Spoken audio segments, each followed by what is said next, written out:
When you think about the Cannes Film Festival, you picture the glamour, right? The yachts, the stars. It all seems so, I don't know, perfectly managed. Like a bubble, almost. Very polished, very controlled bubble. Exactly. But what happens when something completely random, something from the real world, just punctures that bubble? Yeah, it definitely makes you sit up and take notice when that happens. Okay, so that's what we're diving into today. We're going straight to the heart of it, the Promenade de la Croisette in Cannes. The date was Saturday, May 17th, 2025, just this past Saturday morning. Right in the thick of the festival. Totally. And our source here is a Deadline news report. The headline is pretty stark. Producer injured by falling palm tree on Croisette in Cannes. Wow. Okay. Not what you expect to read coming out of Cannes. Not at all. And look, your first thought might be, okay, the tree fell. Happens. But when it's there, during the festival, well, it shines a light on the unexpected in a really fascinating way. It does. It's that collision, isn't it? The extreme planning of Cannes meeting, well, just nature doing its thing. So our mission, really, is to unpack this. What happened? Why is it interesting beyond just, a freak accident? And what does it tell us, maybe, about these big, glamorous events and the world they inhabit? Right. So, the details. Yeah. What actually went down? According to Deadline, it was mid-morning near the Grey d'Albion Beach area. Okay, right on the Croisette itself. Yeah, and apparently some strong gusts of wind just brought down a palm tree. And tragically, it hit someone. A man in his 30s. Oh, no. Local news over there reported he was a Japanese producer in town for the festival. Deadline mentioned they were still working to confirm that specific detail, but that was the initial report. And was he? Okay, The report says seriously injured. That's the phrase they used. seriously injured. Okay, yeah, that's significant. That changes things from just a near miss to something much more serious. Absolutely. And there was a witness, someone named Marthy Fink, who was also attending the festival. She spoke to AFP. Oh, okay. What did she see? She said, "I was sitting when there was a terrible gust of wind. I heard a cry and turned around and saw a palm tree had been uprooted." Pretty dramatic. Yeah, it definitely sounds it. She also added it knocked the person to the ground who was badly injured. And then she said something really interesting. She thought the palm tree was in bad condition. Okay, that's potentially quite important, isn't it? It really is. Yeah. Because it shifts the focus a bit, doesn't it? From just bad weather to maybe, could this have been foreseen, prevented? It raises questions about maintenance. Exactly, about the upkeep of these, very visible, very iconic trees in a place with so many people walking around, especially during the festival. And let's talk about that context for a second. The festival, the 78th edition, was going full steam ahead. Deadline called it in full tilt. Which means thousands and thousands of people. Right, yeah. Over 15,000 industry professionals, producers, directors, actors, buyers, sellers doing business. Plus, huge crowds of tourists, fans, just hoping to see someone famous. And that very morning, wasn't there a big premiere or photo call? There was. Joaquin Phoenix, Pedro Pascal, Emma Stone.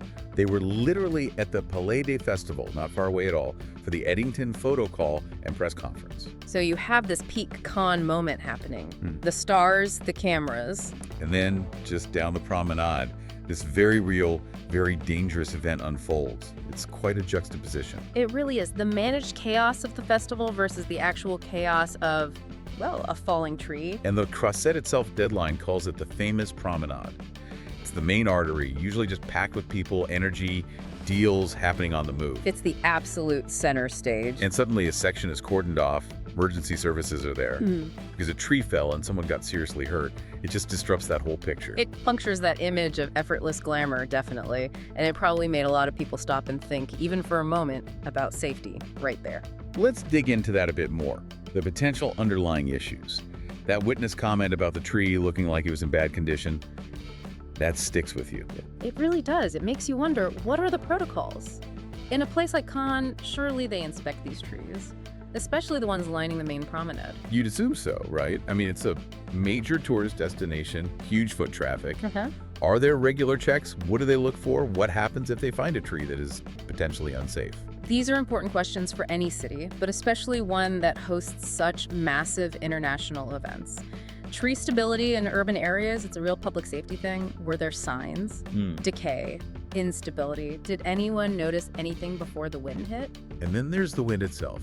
The report mentions high winds. Yeah. Was this like a sudden freak gust out of nowhere? Or was it part of a bigger weather pattern forecast for that day? That makes a difference too. It does, because if strong winds were expected, did the city or festival organizers put out warnings? Or, maybe even consider temporary measures around trees known to be older or potentially weaker? Yeah, understanding the weather context is pretty crucial. If warnings were issued, were they heeded? Were precautions taken? It adds another layer to the whole thing. So let's zoom out a bit. Why does this incident matter beyond the immediate tragedy for the person injured? Why should, you listening care about a falling tree in Cannes? Well, I think on a basic level, it's just a really stark reminder, isn't it? That even in places that feel incredibly safe and controlled, unexpected things happen. Things can go wrong anywhere, basically. The illusion of perfect control is just that, an illusion. Absolutely. And if you're someone involved in planning big events or even just managing public spaces, this is kind of a wake-up call. How so? Well, it highlights that risk assessment needs to be really broad. It's not just about security guards and crowd barriers. It's also about, the trees, the natural environment within your event space. That's a really good point. You have to think about everything that could potentially pose a risk, even things that seem permanent or benign, like a big old palm tree. Regular checks, maintenance, having plans for bad weather. It all feeds into keeping people safe, even from things like falling branches or, in this case, a whole tree.